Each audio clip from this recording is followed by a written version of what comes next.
मेरे साथ मौजूद हैं दलित महिला कांग्रेस की अध्यक्ष। क्या कहेंगे ऋतु मैम, आप भी एक महिला हैं, आप भी किसी की बेटी हैं, लेकिन इस तरीके से जो घिनौने कृत्य होते हैं सोसाइटी में, क्या कहेंगे? क्या समाज में परिवर्तन की ज़रूरत है या कानून में? सबसे पहले तो मैं ये कहना चाहूँगी, घिनौना कृत्य जो है उसे अभी एक साइड रख के मैं एक सरकार से एक सवाल पूछना चाहती हूँ कि घिनौना कृत्य हुआ वो हर सरकार में होता है, किसी भी सरकार में हो सकता है, लेकिन क्या ऐसी कोई सरकार इतनी अमानवीय हुई है जितनी कि भाजपा सरकार अमानवीयता जो भाजपा सरकार ने दिखाई है, क्या ऐसी अमानवीय पहले कोई सरकार हुई है? आप मुझे ये बताइए। दूसरी बात ये है कि भाजपा ने जो है किसी सरकार ने नहीं कहा कि हम बेटी बचाएंगे, भाजपा सरकार ने कहा कि हम बेटी बचाएंगे। किस हिसाब से उन्होंने ये नारा दिया था? उनका क्या मकसद था ये संदेश देने का कि बेटी बचाना क्या मकसद क्या था कि हम भाजपा से बेटी बचाएं? और दूसरी बात, जब एक अमानवीय कृत्य हो गया उसके बाद सरकार ने जो है बार बार व्यवस्था ने जो सरकार का प्रशासन हो गया, सरकार ने बार बार जो है लड़की का परिवार से, लड़की के समर्थन करने वालों से बार बार जो है इस व्यवस्था से बलात्कार किया गया। आधी रात में जो ले जाके लड़की का शव फूंक दिया जाता है, केरोसिन डाल के फूंक दिया, इससे ज्यादा अमानवीय क्या होगा? ये हिंदू धर्म के ठेकेदार बनते हैं। कौन से हिंदू धर्म में आप ये बताइए कि मुझे 5 बजे के बाद अंतिम संस्कार किया जाता है? ऐसा कौन सा भाजपा का एक प्रवक्ता, एक मंत्री मुझे ये बता दे कि अब हिंदू धर्म के आप ठेकेदार हो, क्या हिंदू धर्म में 5 बजे के बाद कौन सा संस्कार किया जाता है? क्यों इनसे सब्र नहीं हुआ? क्यों ये क्या छुपाना चाहते थे? ऐसी कौन सी इनकी ऐसी कमी थी जिसको ये छुपाना चाहते थे? रातों रात जो आधी रात ले जाके इन्होंने शव का अंतिम संस्कार किया, उसके बाद जो है उसके जिस दिन शव का अंतिम संस्कार किया उसके फौरन दूसरे दिन जो है अजय बिष्ट का बयान आता है कि औरतों को जो है खुला नहीं छोड़ना चाहिए, ये खुले छोड़ने लायक नहीं है। क्या वो औरतों को जानवरों से भी बदतर समझा जाता है भाजपा में? क्या वो जानवरों को खूंटे, जिस तरह जानवरों को खूंटे से बांध के रखा जाता है, इस तरह के बयान जो है यूपी का जो महत्व है भारत में बहुत ज़्यादा महत्व रखती है। यूपी के मुख्यमंत्री से अगर ये बयान आता है कि औरतों को जो बांध के रखना चाहिए, इन्हें खुला नहीं छोड़ा जा सकता, कितना गैर जिम्मेदाराना बयान है। और अगर ये अजय बिष्ट अगर ये बोलते हैं तो ये पूरी भाजपा को इसकी जिम्मेवारी लेनी चाहिए कि ये जो भाजपा सरकार है वो महिला विरोधी है, बेटी विरोधी है। इनके राज्य में न महिलाएं सुरक्षित है न बेटियां सुरक्षित है। इनके परिवार, इनके जो भाजपा परिवार है इसमें सिर्फ गाय सुरक्षित है। इसमें बेटियों के लिए, महिलाओं के लिए कोई जगह नहीं है।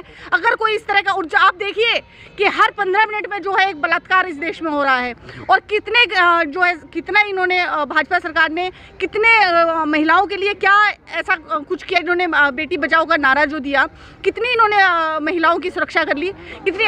और ये एक स्क्रिप्ट लिखते हैं, उसमें कंगना रनौत को बिठाते हैं अपनी गलतियों को छुपाने के लिए और उसे जेड सिक्योरिटी देते हैं। अरे आप जेड सिक्योरिटी ना दीजिए, आप कम से कम न्याय दिलवा दीजिए, इतना तो कर दीजिए। आप रातों रात शब्द तो ना फूकिए। आपके जो है एमएलए बलात्कार करते हैं, आपके एमपी बलात्कार करते हैं, आपके जो मंत्री हैं वो गैर जिम्मेदाराना बयान देते हैं। क्या समझा जाए कि भाजपा सरकार जो है, भाजपा सरकार को क्या लोकतंत्र की परिभाषा नहीं पता? क्या उन्होंने संविधान नहीं पढ़ा? क्या उन्हें ये नहीं पता कि महिलाओं को क्या हमारे देश में क्या अधिकार दिए गए हैं? उसके बाद ये महिलाओं के साथ किस तरह का व्यवहार किया जा रहा है?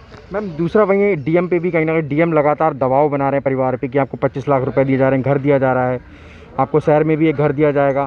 तो क्या कहेंगे मैम, लगातार प्रशासन की तरफ से दबाव बनाया जा रहा है जबकि परिवार इस लड़ाई को आगे लड़ना चाहता है, तो इसमें क्या कहना चाहेंगे आप? क्या कांग्रेस पार्टी कुछ इसमें करने वाली है आपकी? यूपी प्रशासन, केवल यूपी प्रशासन ही नहीं, जहाँ जहाँ पे भाजपा की सरकार है वहाँ का प्रशासन जो है सरकार के हाथों की कठपुतली बन चुका है। अपने जो दिमागी संतुलन है बिल्कुल प्रशासन खो चुका है। अपने दिमाग से या अपने सुओ मोटो कॉन्ग्निजेंस से कोई काम नहीं कर रहा है। जिस प्रकार से उनसे कहा जा रहा है सरकार की गलतियों नाकामियों को छुपाने के लिए, वैसा ही प्रशासन बिहेव कर रहा है। आपकी जब हम लोग बेटी के परिवार के लिए न्याय मांगने के लिए हम हाथरस जाना चाहते थे तो हमें रास्ते में रोक लिया गया। हमें इतनी बुरी तरह से ब्रूटली जो हमारे साथ व्यवहार किया गया, मारा गया, हमारे महिलाओं के जो है कपड़े फाड़ दिए गए। इतना ये व्यवहार तो उन लोगों के साथ है जो जनता के नुमाइंदे हैं। आप ये सोचिए कि जनता के नुमाइंदे जो जनता की आवाज़ उठाते हैं उनके साथ ये व्यवहार है। राहुल गांधी जी को जब धक्का देके उनके कपड़ों पे उनकी जो गिरेबान पे हाथ डाला जा सकता है, तो आप ये सोचिए कि जनता के साथ इनका व्यवहार क्या होगा। ये बहुत सारी वीडियोस वायरल हो रखी हैं, आप वो वीडियोस देखिए कि परिवार से किस भाषा में बात की जा रही है, हम लोगों से किस भाषा में बात की जा रही है। सरेआम हमें गालियाँ दी जा रही हैं, हम जब न्याय मांगने जाते हैं तो हमें सरेआम गालियाँ दी जाती हैं, धक्का मुक्की करी जाती है। इस प्रकार की इनकी सोच है, प्रशासन के हाथों कठपुतली बना हुआ है। और कांग्रेस ने शुरू से ही एक मांग रखी है कि परिवार को जो है 1 करोड़ रुपए दिया जाए, सरकारी नौकरी दी जाए, उनको मकान दिया जाए। और इस प्रकार के जो घटनाओं पे अंकुश लगाने के लिए आगे से सरकार का कोई ना कोई सराहनीय कदम इस तरह का इनको इस तरह से बताना चाहिए कि क्या इनकी स्ट्रेटजी आगे क्या करने वाले हैं। लेकिन हमारी बात को दबाते हुए ये लोग इस पूरे किस्से को मीडिया के द्वारा ये दबाया जा रहा है। और इस तरह की जो प्रलोभन जो है डीएम द्वारा दिए जा रहे हैं, डीएम द्वारा ये भी झूठ बोला जा रहा है कि बलात्कार नहीं हुआ है, जबकि लड़की का वीडियो भी इसमें है।